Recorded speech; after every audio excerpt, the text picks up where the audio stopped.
Berbaloi ke bergasak?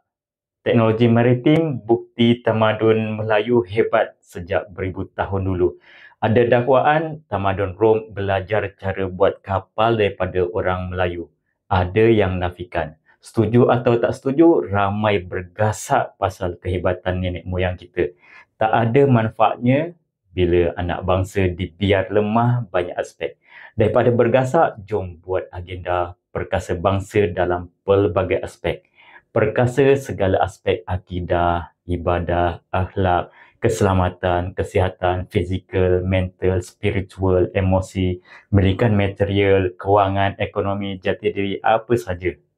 Perkongsian saya banyak saya sentuh pasal ni. Moga ada manfaat untuk agenda perkasa bangsa, agama dan negara. Kenali sejarah betul dapat naikkan jati diri anak bangsa. Tapi bergasak di media sosial pasal perkara yang masing-masing hanya tahu sedikit, berbaloi ke? Baik kita habiskan tenaga dan masa dengan perkara yang lebih bermanfaat.